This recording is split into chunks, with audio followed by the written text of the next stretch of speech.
Alors, bonjour à tout le monde. L'introduction à la modélisation 3D. Donc la modélisation 3D, techniquement, c'est un peu compliqué au démarrage. C'est un peu comme on apprend le dessin en 2D au départ. Mais rapidement, en fait, c'est plus une question de logique. C'est une logique spécifique et qu'il est intéressant de comprendre sur des logiciels simples avant de passer sur des logiciels plus professionnels et plus évolués. Donc on a deux grands principes qui sont les logiciels volumiques, donc qui créent des pièces en volume. Donc là on va parler des logiciels euh, qui sont tels que SolidWorks, tels que Rhino, tout ce qui est des logiciels de CAD, de conception assistée par ordinateur. Et après, on va avoir des logiciels donc en parallèle qui sont des logiciels surfaciques qui servent plus à faire des images de rendu ou des animations. Donc là, on va retrouver des logiciels tels que 3ds Max, SketchUp, des logiciels comme ça. Blender aussi, bien que Blender soit créé sur une communauté et plus orienté à l'impression 3D que des logiciels comme 3ds Max. Donc quand on commence la modélisation au démarrage, le plus simple aujourd'hui, donc c'est de consulter la suite qui a été mise gratuitement en ligne par Autodesk, ceux qui font donc le logiciel, tous les logiciels d'AutoCAD et 3ds Max. Donc vous tapez sur Google 123D Autodesk et vous tombez donc sur le premier link 123D app, qui sont donc une suite de logiciels orientés pour l'impression 3D. Donc là, vous allez avoir plusieurs types de logiciels. Donc on va avoir des logiciels de scanner par photo, donc ce qu'on va appeler la photogrammétrie. Vous allez avoir des logiciels de conception, des logiciels de sculpte, des logiciels pour réparer et préparer une impression, enfin différents fichiers. Donc là en fait sur les applications, donc on va retrouver un 2-3D Catch. Donc ça c'est une application de ce qu'on appelle de photogrammétrie.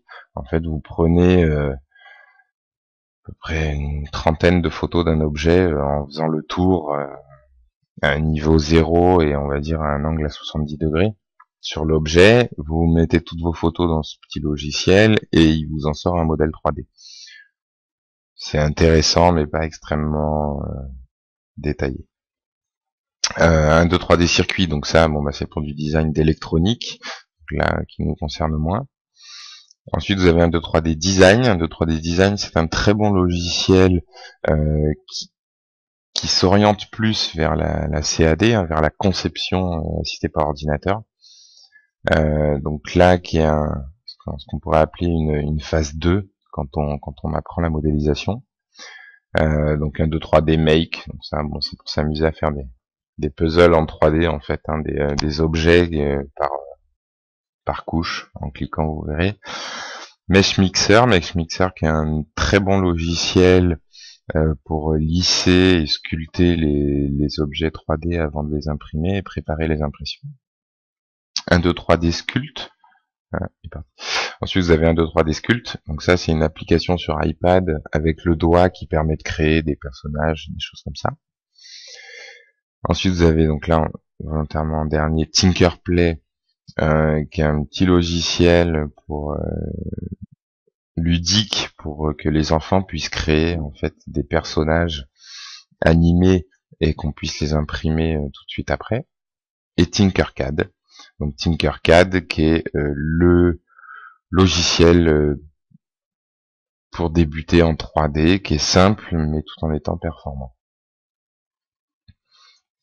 Donc aujourd'hui par exemple Tinkercad, donc là bon là je l'ai ouvert ici, c'est un logiciel qui est simple et facile d'accès où vous avez juste à vous inscrire, vous n'avez rien à télécharger et une fois que vous êtes inscrit, euh, vous pouvez commencer à dessiner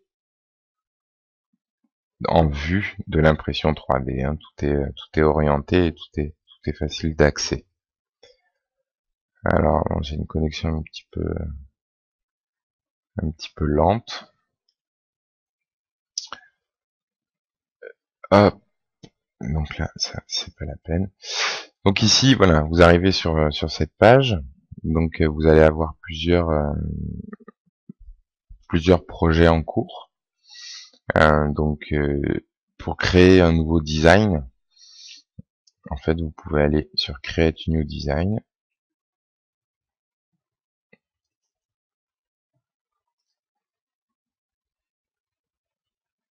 Donc là, il va y avoir voilà, un temps de chargement. Donc moi, ça fonctionne alors que je suis sur un free spot, hein, ce qui explique la lenteur du logiciel. Donc avec la molette, si on avance, ça zoome. Si on recule, ça dézoome. Donc ici, on a notre grille. Donc en cliquant sur la molette et en se déplaçant, donc on va se déplacer de cette manière. Donc là, notre grille, qui est notre plan de travail. Donc en cliquant sur le bouton droit de la souris, on va pouvoir se déplacer. Et le bouton gauche servira à faire un rectangle de sélection. Donc quand on a une pièce à dessiner, ou qu'on a besoin d'un objet, la première des phases, la plus simple, dans l'impression 3D, c'est d'aller sur un site qui est ouvert ici, qui s'appelle donc thingiverse.com, qui présente plus de 600 000 objets disponibles. C'est de taper ici sa recherche. Donc par exemple, si je souhaite travailler, donc on va prendre un exemple, on va dire un exemple basique, un support de GoPro. Donc ici on va taper GoPro. Donc bien évidemment il faut tout taper en anglais.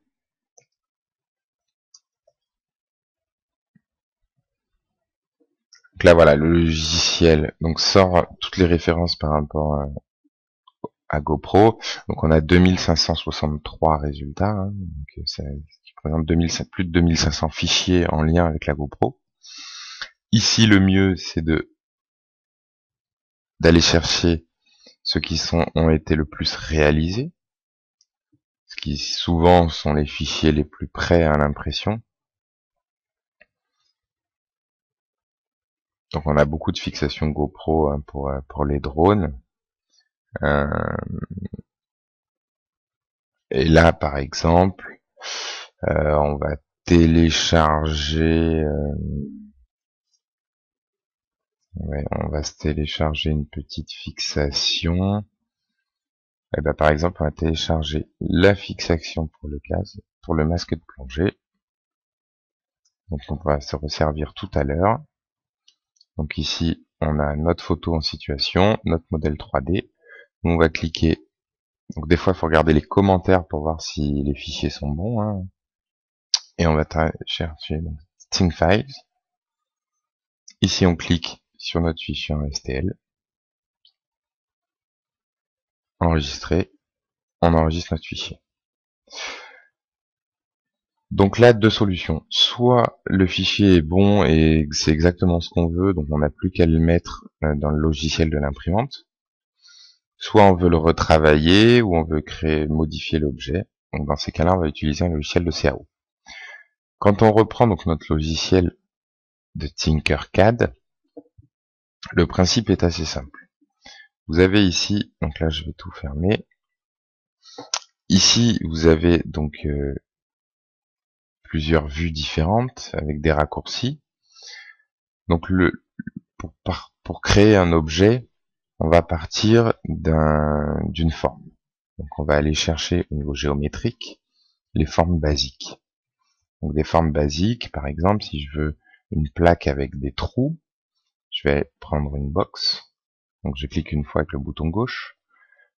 Une autre fois avec le bouton gauche, ça me place ma box. Bouton droit, je peux tourner autour. Avec la molette, je zoome. J'appuie sur la molette et je me déplace. Ça me permet et je rezoome. Et donc ici, on va avoir plusieurs points importants.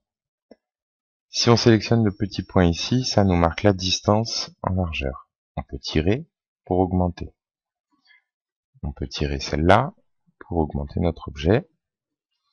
On peut tirer par ici pour augmenter plusieurs niveaux en même temps. Que le haut. Et on a encore les flèches ici pour donner un angle à l'objet, donc avec l'angle qui se marque à chaque fois sur la position qu'on veut lui donner. Par exemple, on va mettre une position comme ça, et ou alors sinon il y a cet angle-là aussi, bien évidemment, où on peut travailler. Une fois qu'on a positionné l'objet tel qu'on le souhaite, on va vouloir le mettre aux dimensions. Donc soit on le fait de cette manière, soit on veut pas.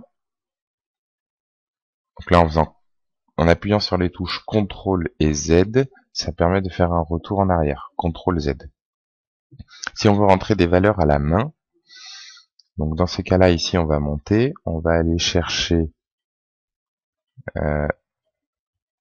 hop, helpers, donc dans les Z, on va aller chercher notre équerre, qui est notre règle.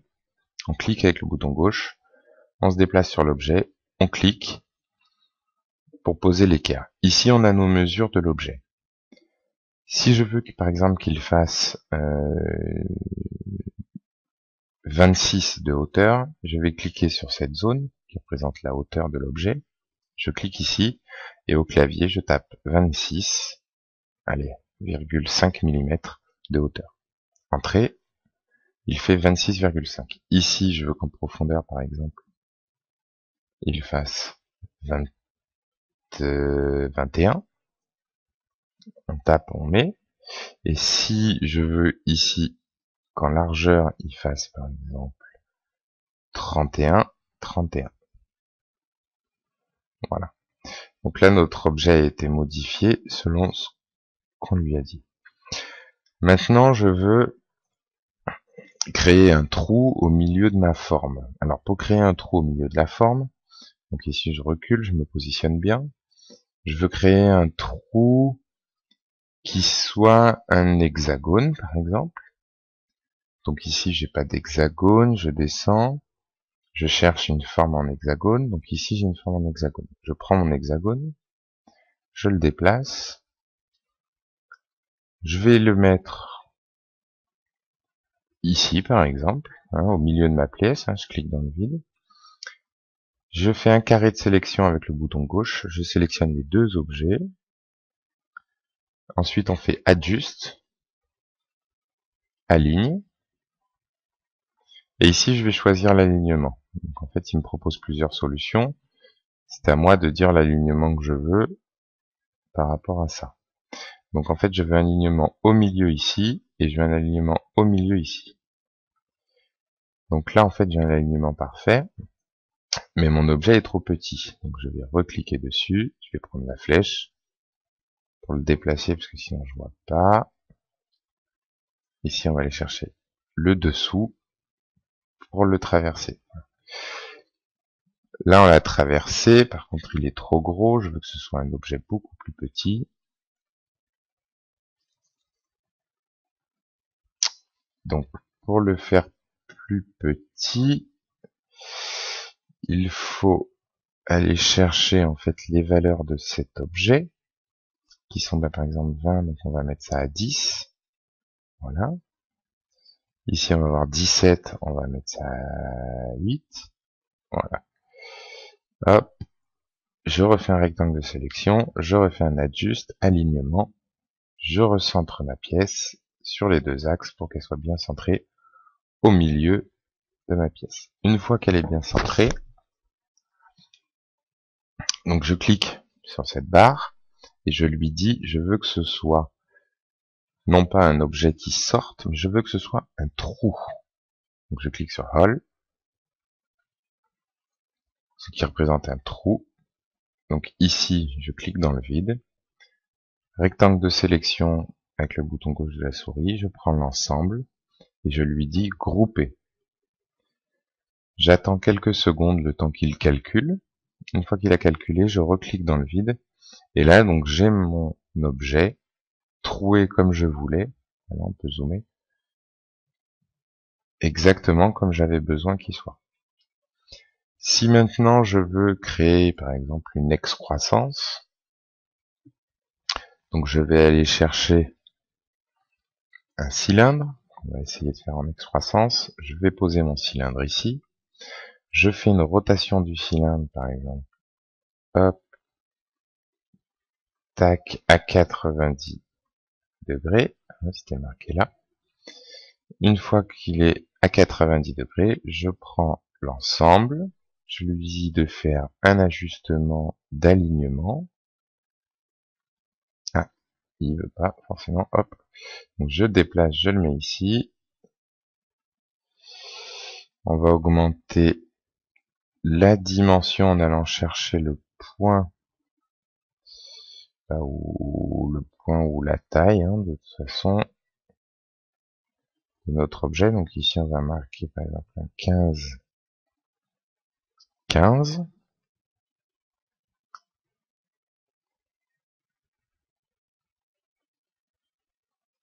Voilà, 15. Je sélectionne l'ensemble, ajuste, aligne. Voilà, donc là mon alignement est possible. Donc je veux un alignement au milieu et au milieu de la hauteur. Voilà, comme ça j'ai mon alignement. Et donc là je veux que cette pièce sorte telle qu'elle est présentée. Donc à partir de là, rectangle de sélection avec le bouton gauche de la souris, je sélectionne l'ensemble et je lui dis de grouper. Je reclique dans le vide, j'ai ma pièce qui est faite comme je l'entendais. Hop. De la même manière, donc là on va faire un peu tous les jeux. Si je veux faire un trou rond de l'autre côté, je vais chercher une sphère que je vais poser à côté, que je vais redimensionner parce que là elle est trop grosse, donc je vais faire une sphère de 15 sur 15. Une fois que ma sphère de 15 sur 15 est faite, je vais aller la positionner un petit peu comme ça. Go, rectangle de sélection avec le clic gauche, adjuste, aligne, je l'aligne au milieu de la pièce. Alors au milieu ça va pas être possible. Tac, voilà, au milieu et au milieu. Une fois qu'elle est ici, on dévalide. Je clique sur mon rond, je lui dis que je veux que ce soit un trou, et à partir de là, je clique dans le vide, reclic gauche, rectangle de sélection, je groupe pour unir les pièces, et là, voilà. Et là, il vient de faire mon trou pour ma forme. Donc à partir d'ici, j'ai mon hexagone, j'ai mon cylindre qui sort, et j'ai mon trou en sphère accessible ici pour aller attraper l'écrou, par exemple. Donc là, on vient de faire une pièce complexe, un peu complexe, assez simplement. Si on veut faire une marche arrière, je clique sur mon objet avec le bouton gauche. Je vais chercher Ungroup, qui me permettra de récupérer ma pièce et de faire marche arrière. Pareil, je reclique si je veux, Ungroup, ça me ressort ma pièce, je reclique, Ungroup, voilà. J'ai fait une marche arrière complète. Et là, je peux modifier. Si je veux modifier, par exemple, ici, je clique gauche, je veux finalement pas que ce soit un trou, mais je veux que ce soit une barre qui sort. Je clique, je reclique dans le vide, ça, je veux que ce soit un trou, je sélectionne en gauche, je lui dis que je veux que ce soit un trou, je clique dans le vide, et là, je clique, si par exemple je voulais que ce soit, non pas un trou, mais une bosse, je clique sur Color, et je reclique dans le vide. Une fois que c'est fait, je sélectionne l'ensemble, je lui dis de grouper, ça met quelques secondes, je clique dans le vide, et voilà, j'ai ma nouvelle pièce, qui est ouverte ici, avec hexagone en haut, hexagone en bas, avec une sphère ici, et qui est prête. Donc de la même manière, des alignements, on peut avoir donc une version sphérique, enfin qu'on va remontrer ici en cliquant, voilà, on en a un carré, on sélectionne l'ensemble, on peut faire un ajustement mirror, donc là qui est différent en fait, euh, qui sert à faire un miroir des pièces. Là, hop, on peut cliquer sur, on sélectionne une fois, on clique sur Supre, et on pourra préparer les pièces. Une fois que notre objet est validé, donc on peut l'exporter pour l'impression 3D en cliquant sur Design, Download for 3D Printing. Ici, donc on choisit un export si on veut que ce soit en couleur en VRML Colors, ou alors pour l'impression 3D standard en STL, donc c'est pas en couleur. On clique sur notre STL, notre fichier est prêt, on enregistre et il est prêt à être imprimé. Pour avant donc d'imprimer le fichier, on peut retravailler sur plusieurs variables pour revoir les différents items présents. Donc on va avoir les favoris, donc sont nos favoris. Donc ça je vais le supprimer, ça aussi, comme ça on va repartir à 0. Donc on va avoir les favoris, on va avoir la possibilité d'importer des pièces téléchargées sur Thingiverse pour les modifier, ou des fichiers 2D vectorisés en SVG. Donc ici par exemple, si je veux importer mon attache de masque, donc je vais ici, je fais parcourir, je vais chercher le fichier que j'ai téléchargé, alors là qui va être ici, donc je clique dessus, ok. Donc là ici il y a le fichier que j'ai téléchargé de Thingiverse, à quelle échelle je veux l'importer, là je peux modifier l'échelle, et quelle est son unité, donc là en millimètres, et je clique sur import. Donc là il l'envoie sur internet, puisque tout le logiciel est sur internet. En étant en free wifi, ça va mettre un peu de temps. Donc on va juste attendre le temps qu'il le charge.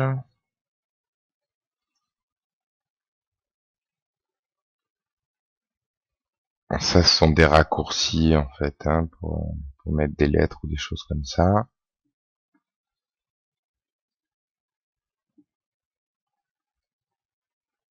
Alors,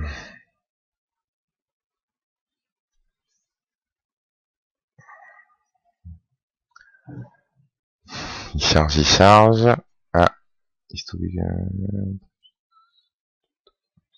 donc là, il a un problème d'import par rapport à la dimension. Donc il me demande d'importer que à 1% de l'objet. Donc des fois, il y a des problèmes d'échelle. Donc j'importe à 1%. Je clique sur import. Il recalcule.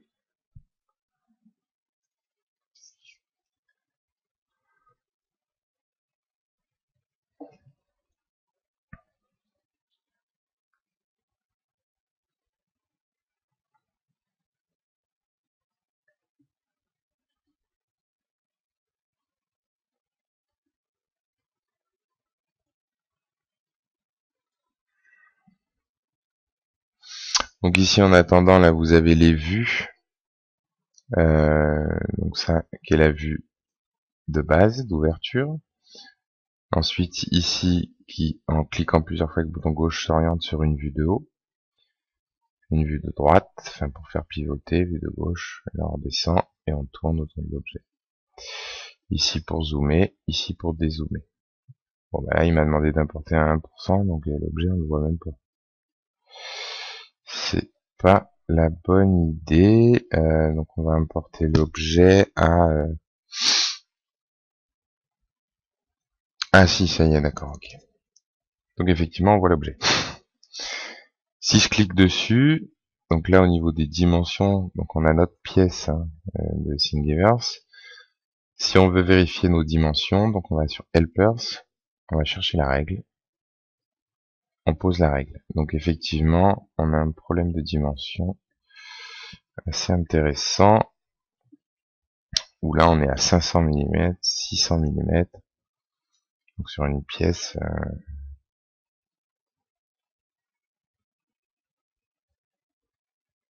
qui est assez étonnant. Donc on a un problème d'échelle. Bon, Sur sur cette pièce, donc une fois qu'elle est ici, on peut effectivement donc tourner autour. Donc là, on va voir peut-être juste pour changer. Alors là, hop, là c'est pas bon. CTRL Z.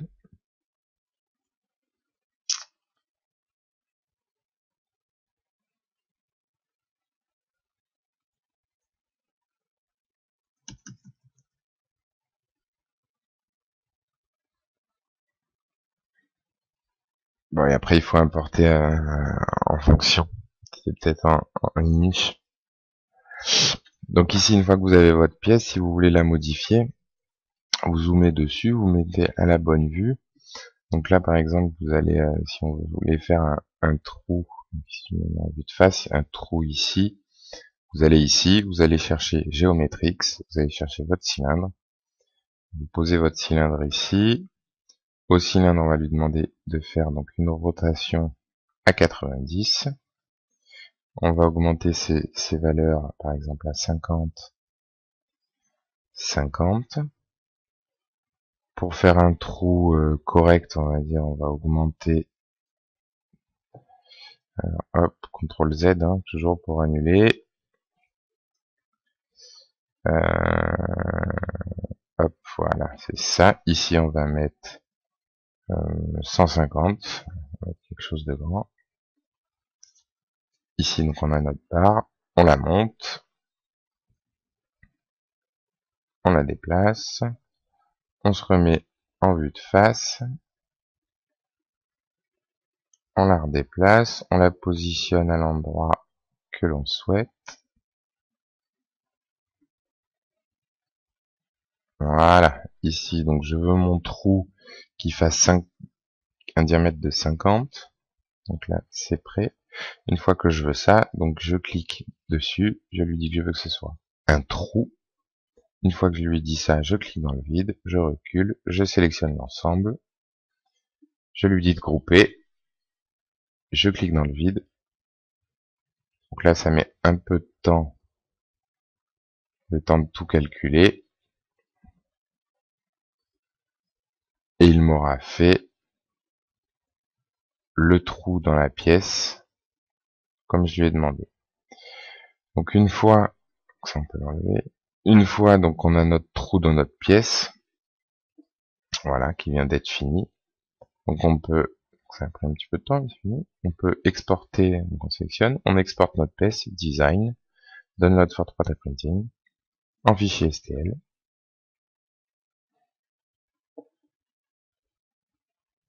On enregistre.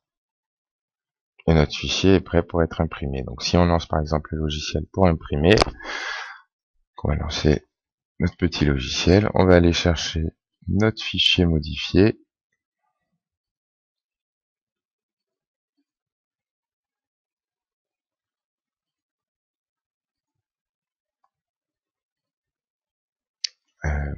Hop, où il est enregistré. Voilà, ça coule canne. On prend le fichier, on le met dedans, et ici il y est. Donc prêt à être imprimé avec le trou comme on avait demandé de 50.